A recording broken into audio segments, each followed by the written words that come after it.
who are suffering and we have the opportunity to help, and we just ignore them. Then it's just, we're fooling ourselves. We're fooling ourselves. It's just sort of like sugarcoating. We're not really, it's not touching here.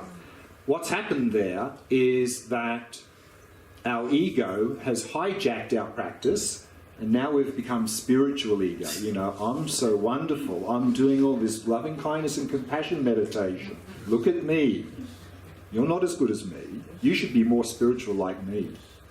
So this is not loving kindness and compassion. This is being hijacked. So a measure that actually our loving kindness and compassion practice is authentic is that if we then encounter someone and we have the opportunity to help, if we help them or not. If we're not helping them and we have the opportunity, we're fooling ourselves that we're kind and compassionate. I think it's very important. Exactly. This thing is more important. I mean, Exactly. So, but to help others, we need to do that with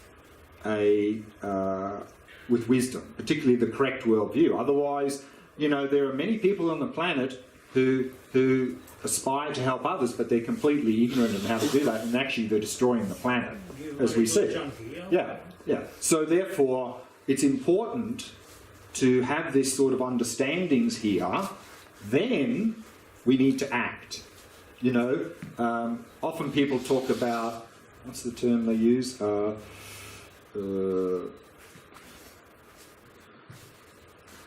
Something about socially engaged Buddhism, or no, there's another term.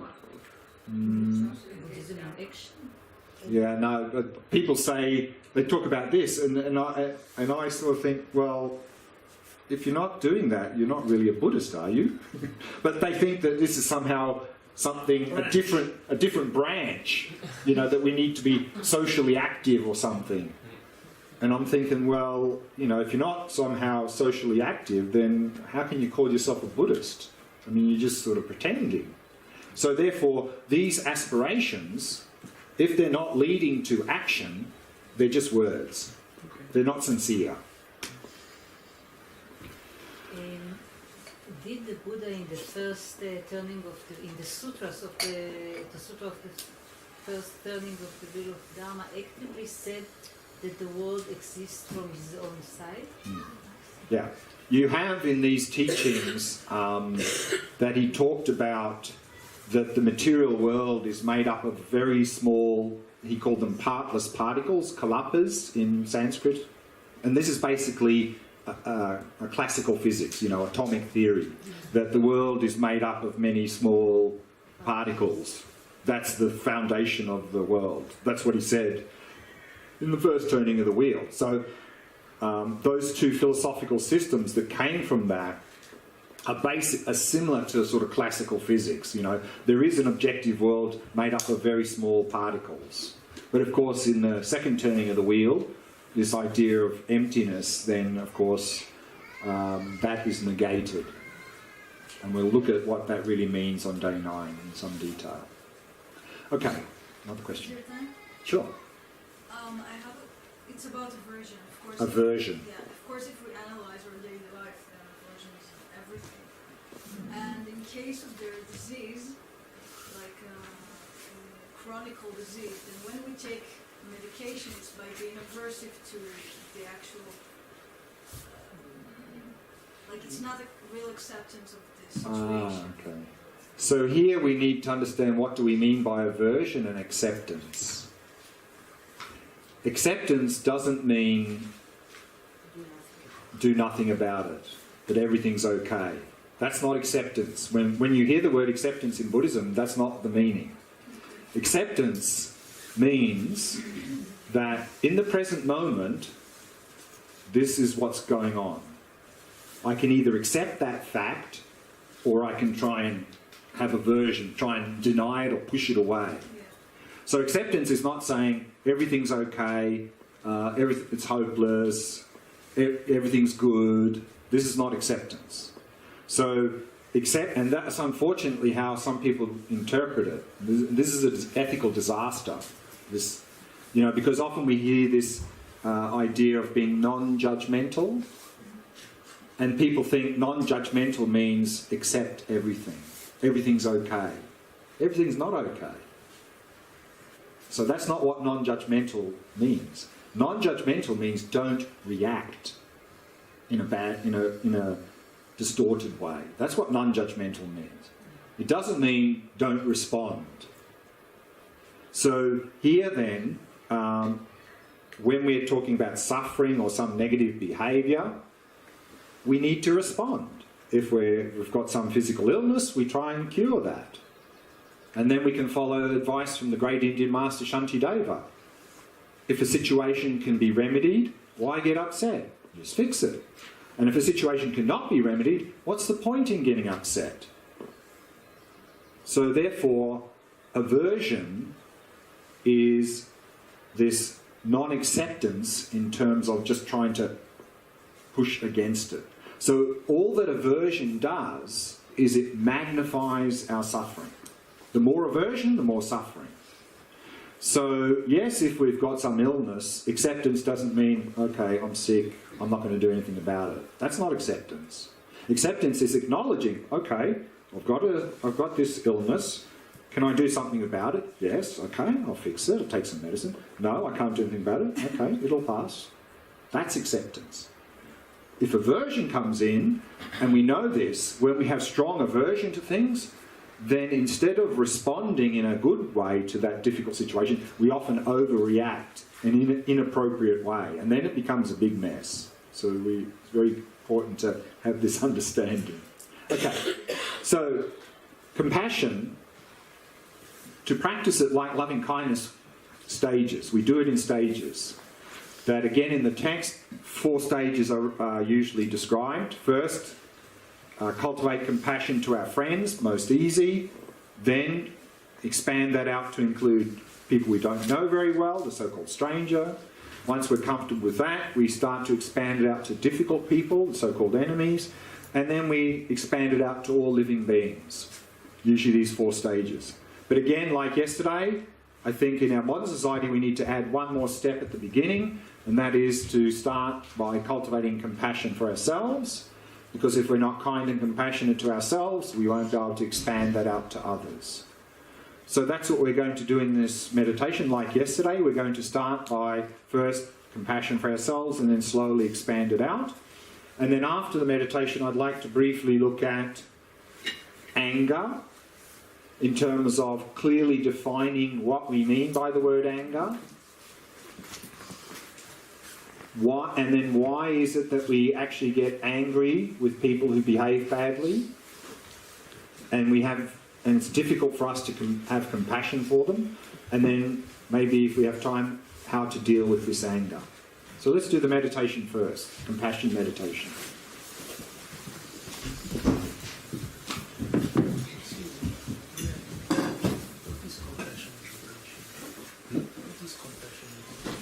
We're going to cultivate in compassion. We're doing it now.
Setting the body into a state of relaxation, stillness, and vigilance.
allowing the breathing to settle into its natural rhythm.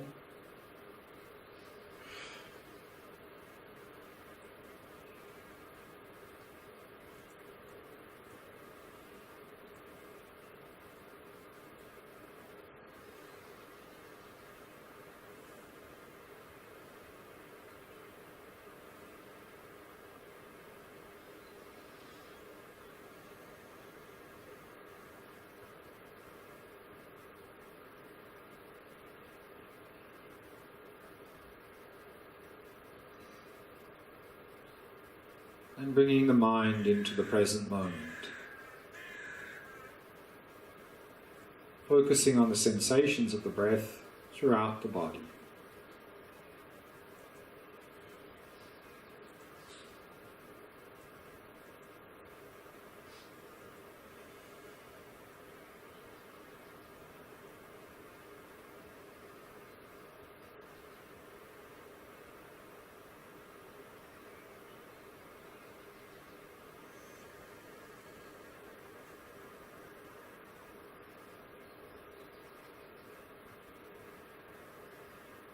Compassion is the wish or aspiration for ourselves and others to be free of suffering and its causes.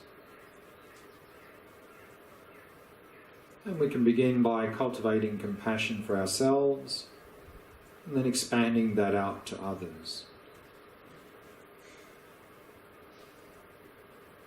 Now, no matter how much mental afflictions are in our mind, no matter how much craving and attachment, anger and jealousy, fear and anxiety and so forth are in our mind, these mental afflictions are not part of the nature of our mind. They're merely like dirt covering the surface of our mind. And beneath these mental afflictions is the natural purity of our mind. So imagine this inner purity of your mind in the form of a small, white, radiant sphere of light in the center of your chest, at the level of your heart.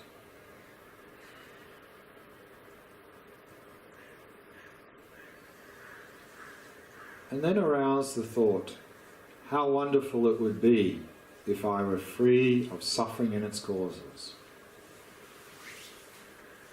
May I be free of all suffering and its causes. May I be free of all mental afflictions.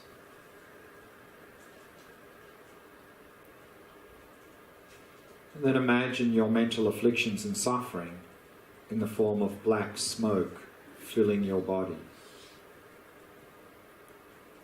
And then with each in-breath, imagine drawing that black smoke into the sphere of light at your heart, completely dissolving it there. So with each in-breath, breathe in with compassion, dissolving and extinguishing your mental afflictions and suffering at your heart. Dissolving it into your inner wisdom, inner purity.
And imagine the black cloud is now completely extinguished. And now you're free of all mental afflictions and suffering. And simply rest in that freedom, resting in that inner purity of your mind.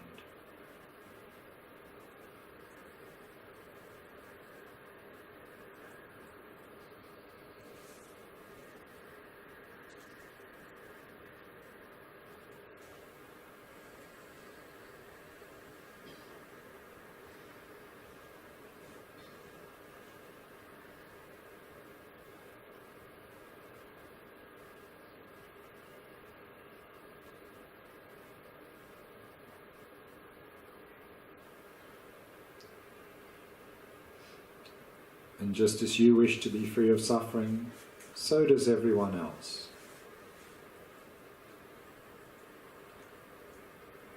Next, bring to mind someone close to you, a loved one, a friend, who's currently experiencing some form of physical or mental problem or suffering.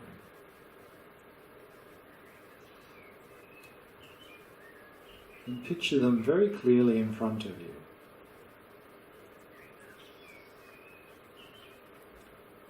And then arouse the thought, how wonderful it would be if they were free of that problem, free of that suffering. May you be free of all suffering and its causes. And then imagine their problem or suffering in the form of black smoke filling their body. And with each in-breath, imagine drawing that black smoke out of their body and bringing it into the sphere of light at your heart, completely dissolving it there. So with each in-breath, breathe in with compassion, dissolving and extinguishing their suffering at your heart.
And then imagine the black cloud is now completely extinguished.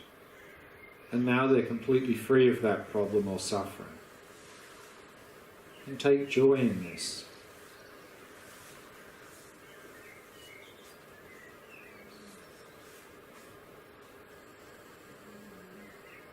Now allow your field of compassion to expand out to the person seated next to you. They are also just like yourself in wanting to be free of suffering.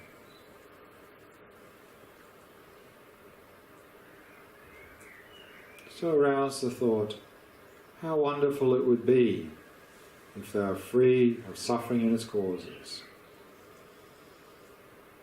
May you be free of all suffering. May you be free of all mental afflictions. And then imagine their mental afflictions and suffering in the form of black smoke filling their body.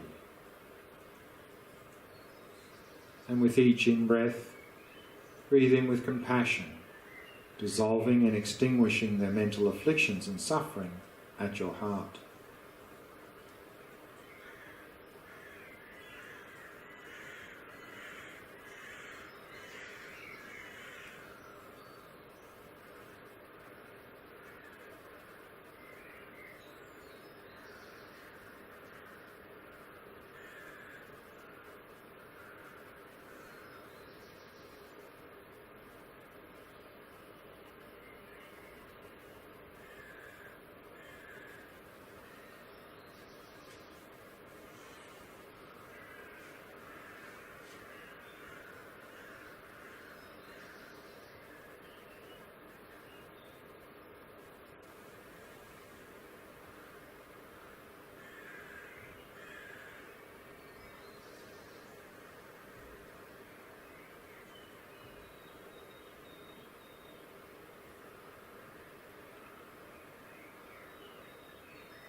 And then imagine the black cloud is completely extinguished.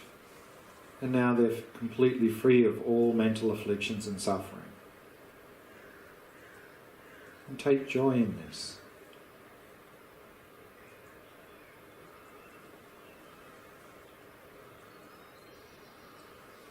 Now allow your field of compassion to expand out further. And allow your mind to move around. And whoever comes to mind, whether it's a friend, a stranger, or even a difficult person, attend to them. May you be free of all suffering and its causes. And breathing in with compassion, dissolving and extinguishing their suffering at your heart.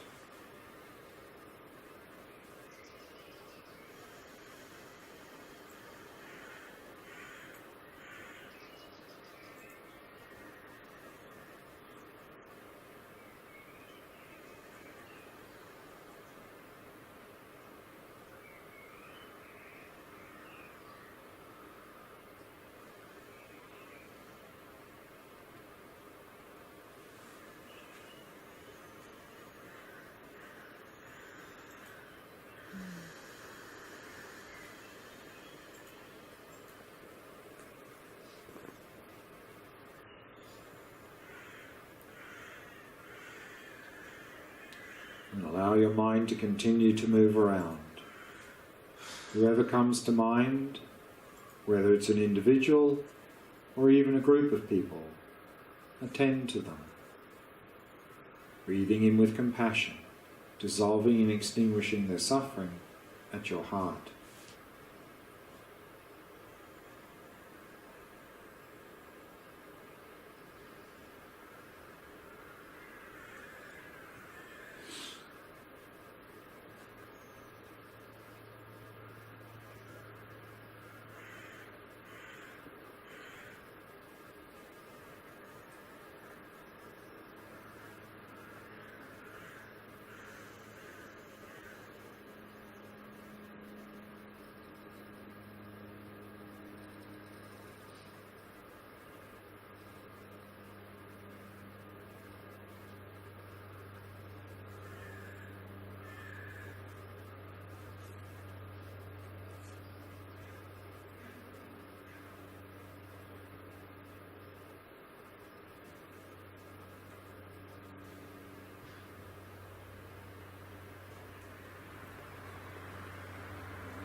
No matter how much darkness is drawn in, it is all extinguished without a trace.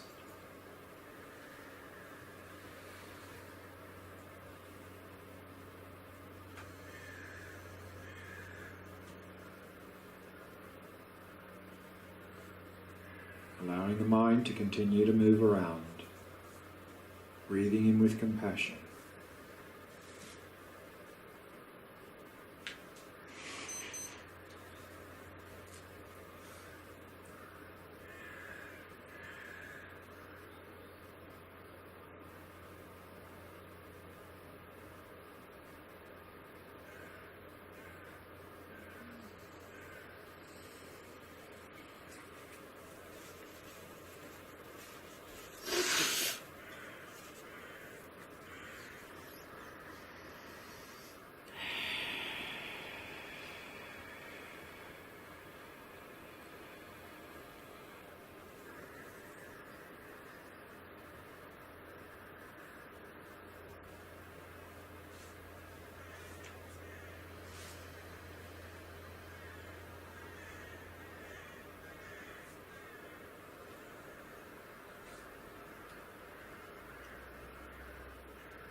what I'd like to do now is clarify a few things about anger